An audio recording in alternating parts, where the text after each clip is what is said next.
जय हिंद साथियों। कैसे हैं आप सब लोग। मैं रवि फिर से बात करता हूँ आपके अपने यूट्यूब चैनल सागर कोचिंग क्लासेस गुना में। तो आज का जो अपना टॉपिक है वो है भारत की जलवायु। भारतीय भूगोल के अंतर्गत अपन ने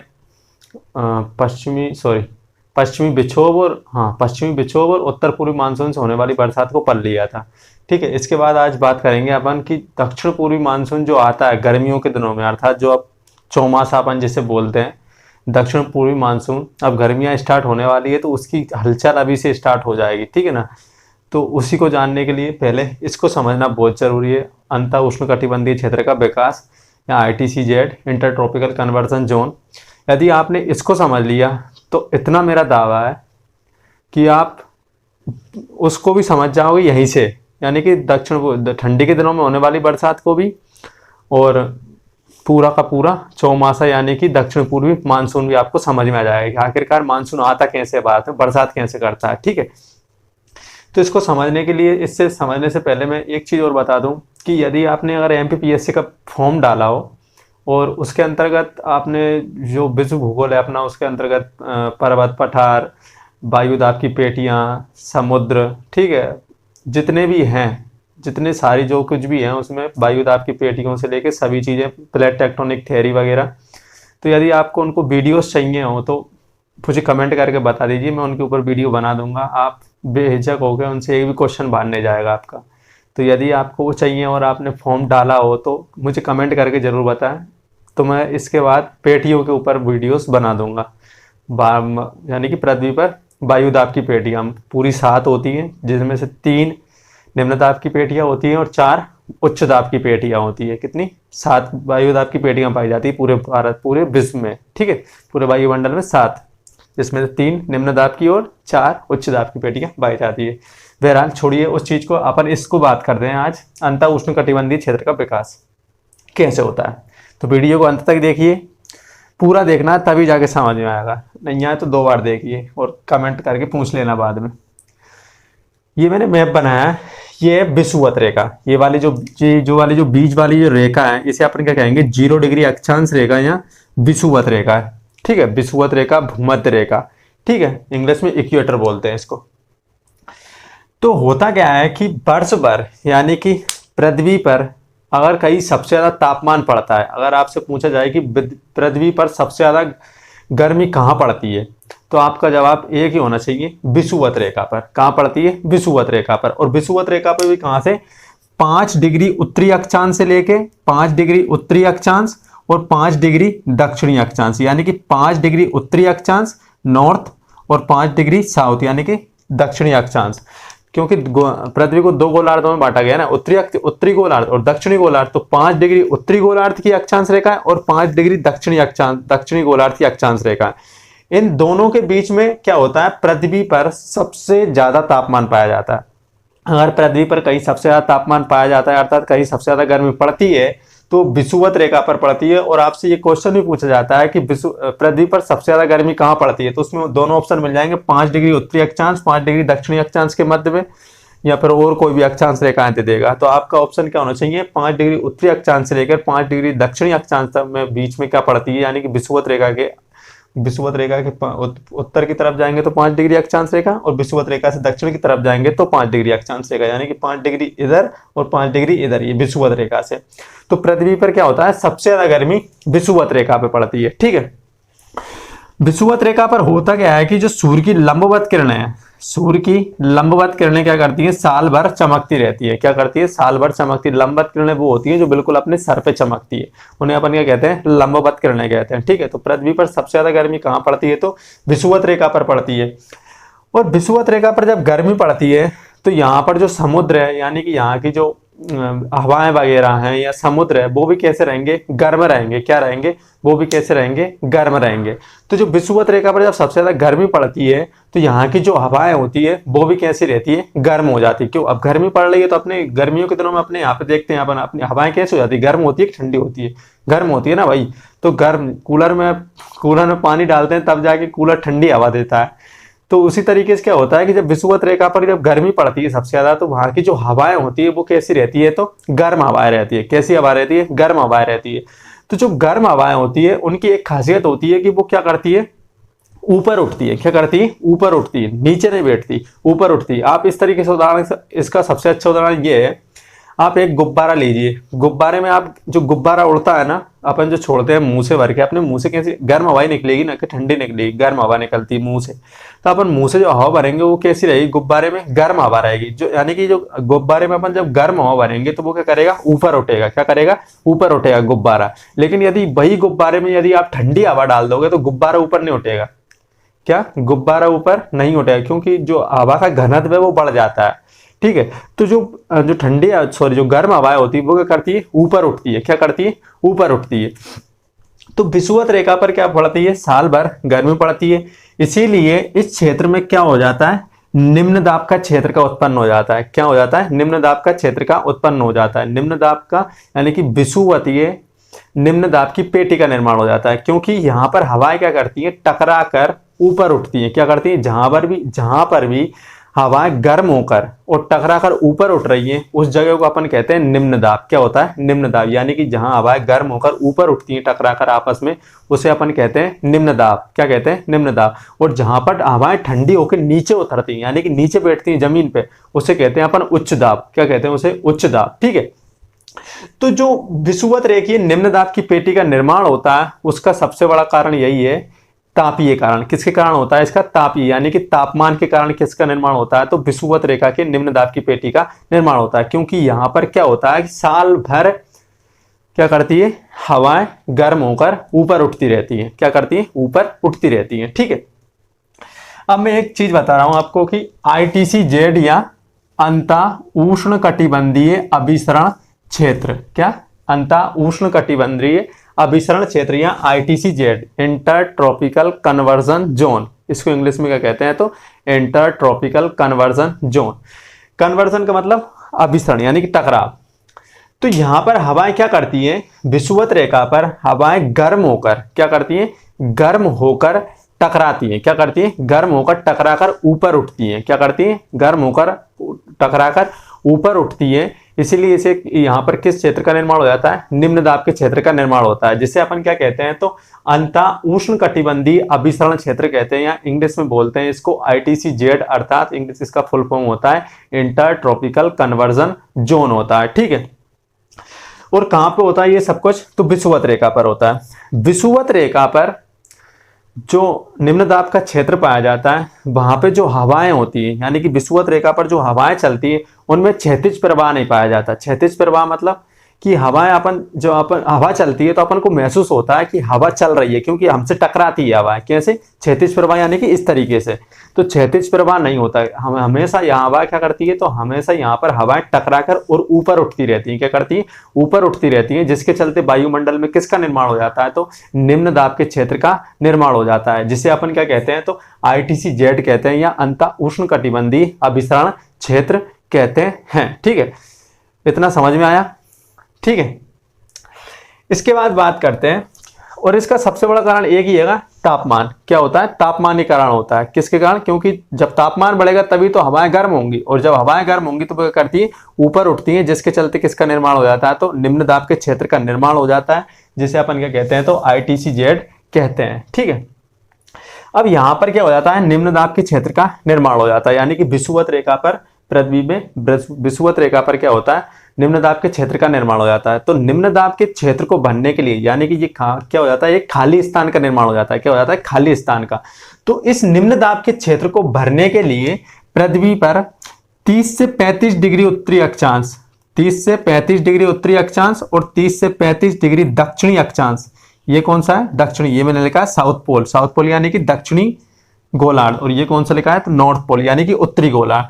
तो 30 से 35 डिग्री उत्तरी अक्षांश या 30 से 35 डिग्री दक्षिणी अक्षांश, इन दोनों से क्या करती है, हवाएं चलने लगती है। क्या करती है, हवाएं चल पड़ती है। किसको बनने के लिए, जो यहाँ पर ये विषुवत रेखा पर जो निम्न दाब का क्षेत्र बना ना, इस विषुवत रेखा के निम्न दाब के क्षेत्र को बनने के लिए क्या करती है, इन दोनों गोलार्धों से क्या करती है, हवाएं चलने लगती हैं। क्या करती है, हवाएं चलने लगती हैं। ठीक है, क्या करने लगती है, हवाएं चलने लगती हैं।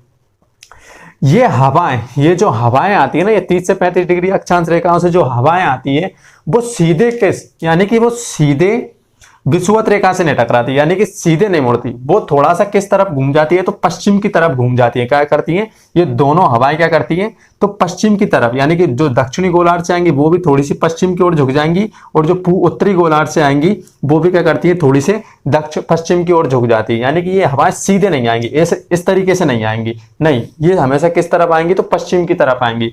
ये पश्चिम की तरफ ही क्यों आती है, क्योंकि इसमें कोरियोलिस बल का महत्वपूर्ण योगदान रहता है। किसका योगदान रहता है, तो कोरियोलिस बल के कारण ये हवाएं किस ओर मुड़ जाती है, पश्चिम की तरफ मुड़ जाती है। क्योंकि कोरियोलिस बल क्या होता है, हमारी पृथ्वी किस तरफ घूमती है, हमारी पृथ्वी जो घूमने की जो दिशा है ना, वो किस तरफ है, तो पश्चिम से पूर्व की ओर है। किस तरफ है, पश्चिम से पूर्व की ओर है, पूर्व से पश्चिम की तरफ नहीं है। नहीं तो सूर्य पूर्व से उदय हो रहा है तो आप लगा दो कि पूर्व से पश्चिम की ओर घूम रहे, नहीं, पश्चिम से पूर्व की ओर है। और जब पृथ्वी के घूमने से जो बल उत्पन्न होता है, पृथ्वी के घूमने से, यानी कि अपने 23.5 डिग्री अक्ष पर पृथ्वी क्या करती है, घूमती है। पृथ्वी के साथ साथ वायुमंडल भी घूमता है, हम भी घूमते हैं, सब कुछ घूमता है। तो पृथ्वी के घूमने से जो बल उत्पन्न होता है उसे अपन कहते हैं कोरियोलिस बल। क्या कहते हैं, कोरियोलिस बल। तो ये हवाएं जो पश्चिम की तरफ मुड़ रही है, यानी कि थोड़ा सा हवाएं किस तरफ घूम रही है, पश्चिम की तरफ मुड़ रही है, इसमें सबसे बड़ा योगदान किसका रहता है, तो कोरियोलिस बल का रहता है। किसका रहता है, कोरियोलिस बल, जो कि पृथ्वी के घूमने से उत्पन्न होता है, उसे अपन क्या कहते हैं, कोरियोलिस बल कहते हैं। तो एक वैज्ञानिक हुए जिनका नाम होता है फेरल। क्या होता है, फेरल। फेरल के अनुसार उत्तरी गोलार्ध में हवाएं, यानी कि उत्तरी गोलार्ध में हवाएं अपनी दाईं तरफ मुड़ जाती हैं। क्या करती हैं, उत्तरी गोलार्ध, फेरल के अनुसार। किसके अनुसार, फेरल, मेरे अनुसार नहीं, फेरल के अनुसार, ठीक है, मेरे अनुसार नहीं भाई, फेरल के अनुसार क्या करती है, हवाएं उत्तरी गोलार्ध में अपनी दाईं तरफ मुड़ जाती है। दायां मेरा यही याद है ना, दायां, तो सीधे हाथ की तरफ अर्थात। तो उत्तरी गोलार्ध में क्या करती है, हवाएं दाईं तरफ घूम जाती है, जबकि दक्षिणी गोलार्ध में क्या होती है, हवाएं अपनी बाईं तरफ घूम जाती है। किसके अनुसार, फेरल के अनुसार, ठीक है। तो उत्तरी गोलार्ध में हवाएं क्या करती है, अपनी दाईं तरफ घूम जाती है, और पश्चिमी गोलार्ध, जो उत्तर और दक्षिणी गोलार्ध में क्या करती है, हवाएं अपनी बाईं तरफ घूम जाती है, ठीक है। यानी कि उत्तरी गोलार्ध में मेरे सीधे हाथ की तरफ, और दक्षिणी गोलार्ध में मेरे लेफ्ट हाथ की तरफ, यानी कि उल्टे हाथ की तरफ घूम जाती है। और ये हवाएं किस दिशा से आती हैं, तो ये किस दिशा से आ रही है, तो उत्तर पूर्वी दिशा से आ रही है। किस दिशा से आ रही है, उत्तर पूर्वी दिशा से आ रही है। ये दिशा कौन सी हुई, ये वाली जो ये क्या होती है दिशा, ये कौन सी हो गई, पूर्व, ये पश्चिम, ये उत्तर और ये दक्षिण। अब इन दोनों के बीच की जो होगी वो कौन सी होगी, तो उत्तर पूर्वी होगी ना, उत्तर पूर्व हो गई। ये कौन सी हो गई, दक्षिण पश्चिम हो गई। और ये कौन सी हो गई, तो उत्तर पश्चिम हो गई। ये कौन सी हो गई, उत्तर पश्चिम। और ये कौन सी हो गई, दक्षिण पूर्व हो गई, ठीक है, ठीक है ना, यही दिशाएं होती है ना। तो क्या करती हैं ये हवाएं, ये जो दिशा, यानी कि जो हवाएं आती हैं, ये किस दिशा से आती है, तो उत्तर पूर्व हवाओं से, उत्तर पूर्व दिशा की ओर से आती है। किस दिशा की ओर आती है, उत्तर पूर्व दिशा की ओर आती है, और दक्षिण पश्चिम की तरफ मुड़ जाती है। किस तरफ मुड़ती है, दक्षिण पश्चिम की तरफ मुड़ जाती है।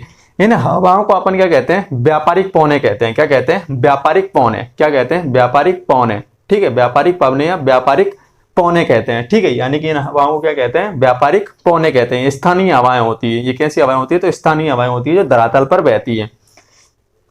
तो ये हवाएं जिस दिशा से आ रही है, यानी कि ये हवाएं जिस दिशा से चलती है, उसी दिशा के नाम पर क्या कर दिया जाता है, इनका नामकरण कर दिया जाता है। जिस तरीके से उत्तरी गोलार्ध में हवाएं किस दिशा से आ रही है, तो उत्तर पूर्वी गोलार्ध से आ रही है। किस दिशा से आ रही है, उत्तर और पूर्वी, यानी कि उत्तर पूर्वी दिशा से आ रही है। तो इनको क्या कहेंगे अपन, उत्तर पूर्वी व्यापारिक पौने। क्या कहते हैं, यानी कि जो उत्तरी गोलार्ध में चलती है उनको क्या कहते हैं अपन, उत्तर पूर्वी व्यापारिक पौने कहते हैं।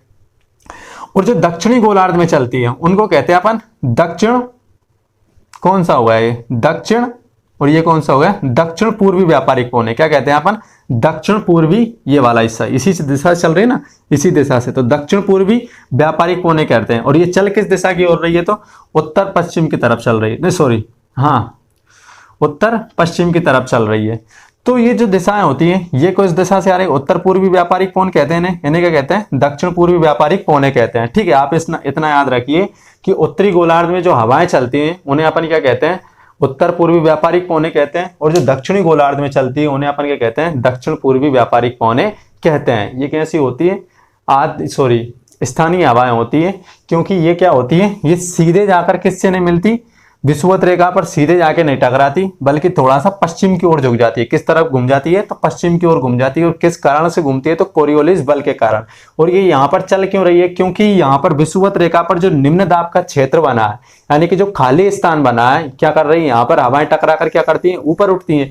तो इस क्षेत्र को भरने के लिए क्या कर रही हैं, ये दक्षिण उत्तरी गोलार्ध और दक्षिणी गोलार्ध दोनों से क्या चल रही है, ये व्यापारिक पौने चल रही है, ताकि इस ये जो खाली स्थान बना है विषुवत रेखा पर उसको भरा जा सके। प्रकृति का नियम ही है, खाली स्थान को भरने के लिए कोई ना कोई व्यक्ति तो आएगा ही, चाहे समाज ले लीजिए, चाहे आप कोई और ऑप्शन ले लीजिए, ठीक है।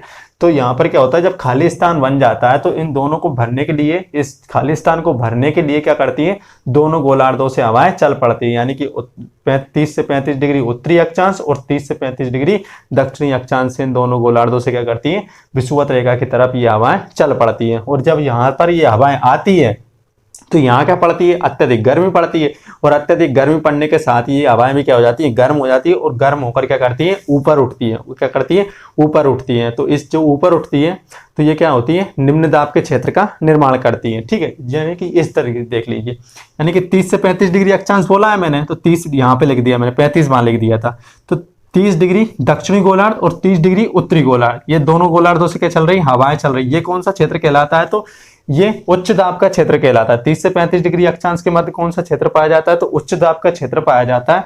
और ये हवाएं किस तरफ जा रही हैं, तो ये लो क्षेत्र लिखा है, ये कौन सा है, तो विषुवत रेखा है। ये कौन सी है, विषुवत रेखा है। तो विषुवत रेखा पर क्या करती है, दोनों हवाएं आपस में टकराई और ऊपर उठने लगी। क्या करने लगी, ऊपर उठने लगी, क्योंकि ये गर्म हवाएं हैं। ये कैसी हवाएं हैं, तो ये गर्म हवाएं हैं। कौन सी, गर्म हवाएं, अत्यधिक गर्म हवाएं, ठीक है। और इनको क्या कहते हैं अपन, व्यापारिक पौने कहते हैं। इनको क्या कहते हैं अपन, व्यापारिक पौने कहते हैं। तो ये गर्म हवाएं होती हैं, और जब ये ऊपर उठती हैं तो यहाँ पर जो ऊपर जो क्षेत्र का निर्माण होता है उसे अपन निम्न दाब का क्षेत्र कहते हैं, या डोलड्रम कहते हैं, या शांत क्षेत्र कहते हैं। क्या कहते हैं, अत्यधिक शांत क्षेत्र। यानी कि यहाँ पर हवाओं में क्या नहीं होता, क्षैतिज प्रवाह नहीं होता विषुवत रेखा पे, ठीक है। इसके बाद जब ये हो जाता है, यानी कि ITC-Z का निर्माण हो जाता है, तो जो ITC-Z है, यानी कि ये अंत उष्णकटिबंधीय अभिसरण का क्षेत्र, यानी कि जो हवाओं के टकराने का क्षेत्र है, वो स्थायी नहीं होता। वो क्या नहीं होता, स्थायी नहीं होता। आपने एक चीज, दो नाम सुने होंगे कि सूर्य उत्तरायण हो गया और सूर्य दक्षिणायन हो गया। यानी कि सूर्य विषुवत रेखा पर, यानी कि विषुवत रेखा से जब उत्तरी गोलार्ध में प्रवेश करता है, क्या करता है, उत्तरी गोलार्ध अर्थात कर्क रेखा, यानी कि अपने भारत की तरफ बढ़ता है, तो उसे अपन क्या कहते हैं, उत्तरायण हो गया। और जब सूर्य मकर रेखा की तरफ बढ़ता है तो उसे अपन क्या कहते हैं, सूर्य दक्षिणायन हो गया। क्या कर दिया, सूर्य दक्षिणायन हो गया। तो ये जब सूर्य उत्तरायण या दक्षिणायन होता है तो इसी के साथ में जो ITC-Z है, यानी कि ये अंत उष्णकटिबंधीय अभिसरण क्षेत्र है, वो भी इसी के साथ में क्या करता है, घूमता रहता है। क्या करता है, इसी के साथ में, यानी कि जो सूर्य की लंबवत किरण है उन्हीं के साथ में क्या करता रहता है, घूमता रहता है। अब जैसे कि 22 मार्च को क्या पहुंच जाएगा, अभी जो 22 मार्च आ रही है अपनी, उसको 22 मार्च को सूर्य कहाँ होगा, तो विषुवत रेखा पे होगा। कहाँ होगा, 22 मार्च को सूर्य विषुवत रेखा पे होगा। और 21 जून को कहाँ पहुंच जाएगा, सूर्य कर्क रेखा पे पहुंच जाएगा। कहाँ पहुंच जाएगा, कर्क रेखा पे। इसीलिए 21 जून क्या होता है, उत्तरी गोलार्ध का सबसे बड़ा दिन होता है। तो ये जो 21 जून को जब सूर्य कर्क रेखा पर पहुंच जाएगा, यानी कि अपने भारत में पहुंच जाएगा, तो जो ITC-Z है वो ITC-Z भी कहाँ जाएगा, भारत में आ जाएगा। क्या हो जाएगा, भारत में आ जाएगा। और जो जब ITC-Z भारत में आ जाएगा, यानी कि भारत इस जगह पे स्थित है ना, जब भारत ITC-Z पे आ जाएगा, सॉरी, भारत में ITC-Z प्रवेश कर जाएगा, तो ITC-Z क्या करेगा, यानी कि जो निम्न दाब का क्षेत्र है वो क्या करेगा, फिर स्थानीय हवाओं को खींचने लगेगा। आपने जो धूल भरी आंधियां देखी होंगी, जो धूल भरी आंधियां झेली होंगी, जो दक्षिण उत्तर भारत में जो लू चलती है, अपन जैसे अपन क्या कहते हैं, लू लग जाएगी, भाई काम बाहर मत निकल, बहुत ज्यादा गर्मी है। तो लू किसके कारण चलती है, तो इसी अंत उष्णकटिबंधीय अभिसरण क्षेत्र के कारण ही चलती है, यानी कि ITC-Z के कारण ही चलती है। और वो कैसी हवाएं होती है, तो स्थानीय हवाएं होती है। वो कैसी हवाएं होती है, स्थानीय हवाएं होती है। अर्थात जब सूर्य उत्तरायण होगा तो ITC-Z भी उत्तरायण हो जाएगा, और सूर्य जब दक्षिणायन होगा, यानी कि मकर रेखा पर आएगा, तो ITC-Z भी कहाँ जाएगा, मकर रेखा पे आ जाएगा। यानी कि ITC-Z स्थायी नहीं है कि भारत, यानी कि विषुवत रेखा पे ही रहेगा, ऐसा कुछ नहीं है, ठीक है। जैसे ही सूर्य उत्तरायण यानी कर्क रेखा की तरफ बढ़ेगा तो ITC-Z भी कर्क रेखा की तरफ बढ़ने लगेगा। और जैसे ही सूर्य दक्षिणायन अर्थात मकर रेखा की तरफ बढ़ेगा तो ITC-Z भी मकर रेखा की तरफ बढ़ने लगता है। तो जैसे ही सूर्य क्या होता है, मकर रेखा की तरफ बढ़ता है, यानी कि दक्षिणी गोलार्ध में प्रवेश करता है। दक्षिणी गोलार्ध में जैसे ही प्रवेश करता है तो होता क्या है कि जो व्यापारिक पौने हैं, यानी कि जो भारत क्या है, फिर पूरी तरीके से इन व्यापारिक पवनों के अंतर्गत आता लगता है। किसके अंतर्गत आ जाता है, यानी कि जब सूर्य जो यानी कि जो ITC जेड है, मान लिया वो कहाँ है अभी, मकर रेखा पे है, और मकर रेखा पे रहेगा तो मैंने बोला ना कि ये हवाएं कैसी होती हैं, स्थानीय हवाएं होती है, और ये कैसी होती हैं, शुष्क हवाएं होती है, यानी कि स्थलखंड से बहती है। अधिकतर कहाँ बहती है, भारत में स्थलखंड से बह रही है। तो जब ये स्थलखंड से बह रही है, स्थलखंड पे तो ऐसा कुछ है नहीं कि समुद्र है कि जो समुद्र से क्या चुरा लेंगी, ये नमी चुरा लेंगी, नहीं। तो स्थलखंड से बहने के कारण ये क्या करती है, ठंडी के दिनों में चलती है। ये कब चल रही है, जब सूर्य मकर रेखा पे रहेगा तो ये क्या करेंगी, जो ठंडी के दिनों में जो हवाएं चलती हैं वो कौन से चलती है, तो उत्तर पूर्वी दिशा से चलती है। इसीलिए अपन क्या कहते हैं कि उत्तर पूर्वी मानसून चल रहा है अभी भारत में। कौन सा, उत्तर पूर्वी मानसून। तो जब ठंडी के दिनों में जब ये हवाएं, यानी कि जो ITC जेड है वो मकर रेखा पे रहेगा, तो भारत में कौन सी हवाएं चलती है, उत्तर पूर्वी हवाएं चलती है। और उत्तर पूर्वी जो हवाएं होती है वो अधिकतर कहाँ से बहती है, तो भारत में स्थलखंड से बहती है। लेकिन उत्तर पूर्वी मानसून का वह भाग जो बंगाल की खाड़ी के ऊपर से बहता है, कौन सा वाला भाग, जो बंगाल की खाड़ी के ऊपर से बहता है, वो कहाँ जाके टकराता है, तो पूर्वी घाट से टकराता है। कौन से घाट से टकराता है, तो भारत में पूर्वी घाट से टकराता है। और पूर्वी घाट से टकराने के बाद में ये कहाँ बरसात करता है, तो तमिलनाडु के कोरोमंडल तट पर बरसात करता है। क्योंकि ठंडी के दिनों में ये हवाएं क्या करती है, पूरे भारत को घेर लेती हैं। यानी कि ठंडी के दिनों में हमारी तरफ जो भारत में जो हवाएं चलती है वो कौन सी हवाएं चलती हैं, तो उत्तर पूर्वी हवाएं चलती है। कैसी, उत्तर पूर्वी। लेकिन दक्षिण पूर्वी मानसून जब गर्मियां होती है तो ये हवाएं चलने लग जाती है। कौन सी, ये यानी कि यही हवाएं क्या करेंगी, आगे चलकर इस तरफ मुड़ जाने लगती है। किस तरफ मुड़ जाने लगती है, इस तरफ मुड़ने लगती है, क्योंकि कोरियोलिस बल के कारण मुड़ती है। तो ये हवाएं इस तरफ मुड़ती है, तो अपन इसे, ये किस दिशा से आ रही है, तो दक्षिण पश्चिमी मानसून, ये दक्षिण पश्चिम दिशा से आ रही है। इसीलिए इसे इन्हें अपन क्या कह देते हैं, दक्षिणी पश्चिमी मानसून कह देते हैं। ठीक है। तो जो ठंडी के दिनों में जो हवाएं चलती है उन्हें उत्तर पूर्वी मानसून कहते हैं, और जो गर्मी के दिनों में जो हवाएं चलती है उसे कहते हैं अपन दक्षिण पश्चिमी मानसून कहते हैं। ठीक है। और जैसे ही मैंने एक चीज और बताई थी कि पछुआ जेठ धारा, अगर आपने वो पश्चिमी विक्षोभ नहीं पढ़ा हो तो पश्चिमी विक्षोभ वाला वीडियो देखिए। मैंने बोला था कि जब सूर्य मकर रेखा पे रहता है, क्या, जब सूर्य मकर रेखा पे, अर्थात ये ITC जेड जब मकर रेखा पे पहुंचता है, तो जो भारत में जो पछुआ जेठ धारा होती है ना, वो क्या करती है, थोड़ा नीचे खिसक आती है। क्या करती है, नीचे खिसक आती है, और इनके बीच में क्या हो जाता है, हिमालय आ जाता है। और हिमालय के चलते क्या होता है, ये दो शाखाओं में बढ़ जाती है, एक दक्षिणी शाखा और एक पूर्वी शाखा, उत्तरी शाखा। तो भारत में किस शाखा से बरसात होती है, तो पछुआ जेठ धारा की, पश्चिमी विक्षोभ की दक्षिणी शाखा से बरसात होती है। ठीक है। यानी कि ठंडी के दिनों में जो आपने बर्फबारी सुना होगा कि भैया जम्मू कश्मीर में बर्फबारी चल रही है, उत्तराखंड में बर्फबारी चल रही है, तो वो किसके कारण होती है, पश्चिमी विक्षोभ के कारण होती है। लेकिन सूर्य जैसे ही उत्तरायण होने लगता है, किस तरफ, उत्तर की तरफ बढ़ने लगता है, यानी कि कर्क रेखा की तरफ बढ़ने लगता है, तो यही पछुआ जेठ धारा क्या होती है, थोड़ा सा उत्तर में खिसक जाती है। यानी कि ये अब क्या होने लगती है, ऊपर खिसकने लग गई, यानी कि अब ये ऊपर बहने लग जाती है, जिसके चलते ये तिब्बत, मध्य एशिया में ये चलने लग जाती है, यानी कि तिब्बत वाले भाग में चलने लग जाती है। लेकिन जैसे सूर्य क्या होता है, मकर रेखा पे आता है, तो ये खिसक के नीचे आ जाती है, और जब जैसे ही सूर्य कर्क रेखा पे आता है तो ये खिसक के ऊपर चली जाती है। ठीक है। ये गर्मी के कारण होता है। तो ये वाला भाग क्या होता है, निम्न दाब का क्षेत्र था। बस इतना ही है। किसके कारण होती है, तो उत्तर पूर्वी मानसून बरसात कहाँ होती है, तो एक जगह होती है भारत में, कोरोमंडल तट पे होती है, तमिलनाडु के कोरोमंडल तट पर उत्तर पूर्वी मानसून से हवाएं बरसात होती है। क्योंकि भारत में जो अधिकांश उत्तर पूर्वी मानसून से जो उत्तर पूर्वी हवाएं चलती है वो अधिकतर स्थलखंड से चलती है। लेकिन जो हवाएं बंगाली खाड़ी के ऊपर से चलती हैं, तो बंगाली खाड़ी से वो क्या करती है, नमी चुरा लेती है। नमी चुराने के चक्कर में जब नमी चुरा लेती है तो वो जो पूर्वी घाट से टकराती है, तो टकरा कर क्या करती है, ऊपर उठती है। टकरा कर क्या करती है, ऊपर उठती है, और ऊपर उठने के क्रम में वो क्या कर देती है, यहाँ पर बरसात कर देती है। तो ठीक है। तो उत्तर पूर्वी मानसून से भारत में केवल एक ही जगह बरसात होती है, वो कौन सा होता है, कोरोमंडल तट होता है। ठीक है। तो ये था ITC जेड, जिसे अपन क्या कहते हैं, विषुवत रेखीय निम्न दाब की पेटी। ठीक है। अंतः उष्ण कटिबंधीय अभिसरण क्षेत्र या विषुवत रेखीय निम्न दाब की पेटी। ठीक है। इसका निर्माण किसके कारण होता है, तो तापीय कारणों से होता है, यानी कि तापमान के कारण होता है।